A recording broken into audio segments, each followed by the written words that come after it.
When most people think of war, they imagine bullets, tanks, and trenches. What often gets overlooked is the silent enemy that claimed countless lives, the frozen ground.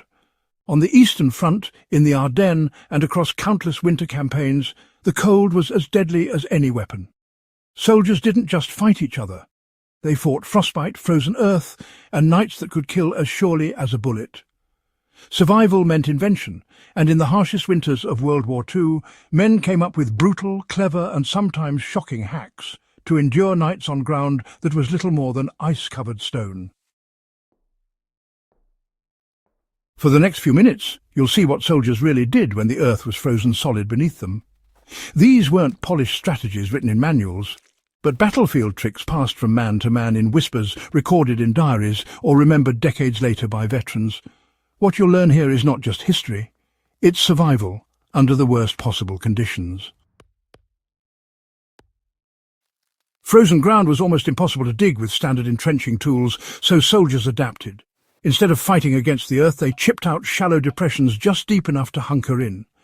Into these shallow pits they laid planks of wood, scavenged boards, or even branches to create a barrier between their bodies and the ice. The wooden lining slowed down the transfer of cold and gave them a pocket of insulation. This small hack could mean the difference between waking with frostbitten legs and being able to march the next morning. Civilian farms and barns along the fronts often became critical sources of survival material. Soldiers quickly discovered that straw and hay, though not warm by themselves, became life-saving insulation when piled between the body and frozen ground. A layer of straw beneath a blanket or coat could trap air, reducing the heat loss that came directly from contact with icy soil. In Russia and Eastern Europe, where barns were common, many troops risked enemy fire to raid haystacks, carrying armfuls back to their encampments. When frost made digging impossible, some soldiers turned to fire. They would build small controlled fires on the exact spot they needed to dig, letting the heat thaw the upper crust of soil. Once the fire burned out, they shoveled away the ashes and managed to scrape out shallow trenches or foxholes. The method was risky. It gave away positions and consumed precious fuel. But in desperate conditions, it provided just enough space to dig in. Diaries from both German and Soviet soldiers record this trick, especially during the first winters of the Eastern Front. Where wood or straw couldn't be found, soldiers turned to the forest itself. Pine, fir and spruce boughs were cut and arranged in thick mats. The needles created a cushion and, more importantly, lifted the body above the frozen ground, preventing direct heat loss. The resinous scent was strong, and while the comfort was minimal, these bough beds gave enough insulation for soldiers to survive nights that otherwise would have crippled them. This practice was particularly common among Finnish soldiers during the Winter War, and their methods were copied by German and Soviet troops later on. Though it was rarely mentioned in official records, veterans later admitted that one of the most effective survival hacks was simply huddling together. Soldiers paired up or even crowded into small dugouts to share warmth. Wet uniforms, frozen boots and thin blankets didn't matter as much when 3 or 4 men pressed together against the night cold. It was uncomfortable, it broke social barriers, and it was often seen as undignified. But the survival benefits were undeniable. In rural areas, manure piles offered unexpected warmth.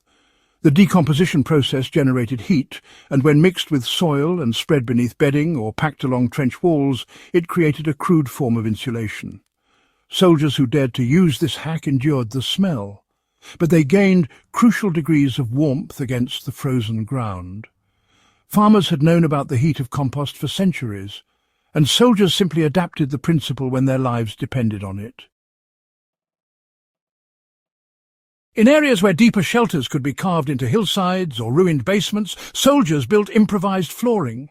Anything that raised the body from direct ground contact was valuable. Broken doors, planks from bombed houses, even flattened ration tins. Lining the base of dugouts this way created a gap of air, which slowed the freezing cold from seeping upward. Veterans often recalled that a thin wooden floor felt like a luxury equal to a hot meal. When fuel could be found, soldiers heated stones or bricks in fires and carried them back to their shelters. Wrapped in cloth or tucked beneath bedding, these crude heat sources radiated warmth for hours. On frozen fronts, men placed warm stones beneath their feet or between their legs, targeting the body's most vulnerable areas. The trick was ancient, used by peasants long before the war, but soldiers resurrected it out of sheer necessity.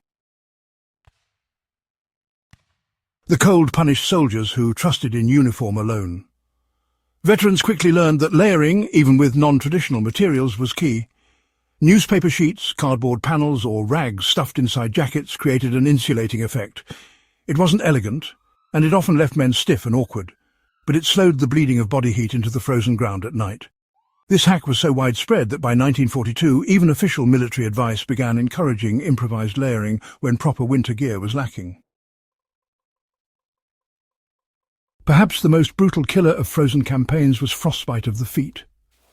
To fight it, soldiers devised countless ways to keep their boots off the frozen soil while sleeping. Some built crude wooden stands, others balanced on bundles of straw or spare gear. Even a mess tin turned upside down beneath heels was enough to lift the feet off direct ground contact. This tiny adjustment prevented countless cases of crippling frostbite, allowing men to march another day. These 10 hacks reveal the sheer ingenuity and desperation of men who faced frozen battlefields with little more than determination and scraps of material. Frozen ground was more than an inconvenience, it was a killer. To sleep directly on ice was to risk never waking up. Soldiers adapted, blending old folk practices, rural knowledge and battlefield invention to outlast nights that could drop far below freezing. What is striking is how much of this knowledge was shared across armies.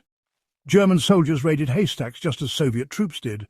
Americans in the Ardennes learned to line foxholes with evergreen boughs just as Finnish soldiers had done years earlier. Necessity leveled the playing field, and survival depended not on nationality, but on practical, brutal hacks against nature itself. Even today, in survival training and winter camping, many of these tricks remain valid. A bed of pine boughs insulates as effectively now as it did in 1940. Heated stones can still chase off frostbite, and layering clothing with paper remains a classic emergency tactic. The frozen ground of World War II holds lessons for anyone who wants to understand resilience in the face of impossible conditions. These weren't strategies taught in military academies, they were born from suffering, adapted on the spot, and passed through whispers in the night, and they worked. If this exploration of forgotten soldier survival has sparked your interest, make sure to subscribe to In the Beginning and share this guide with fellow history enthusiasts. Keeping these stories alive preserves the ingenuity, grit and resilience of a generation that endured the unimaginable.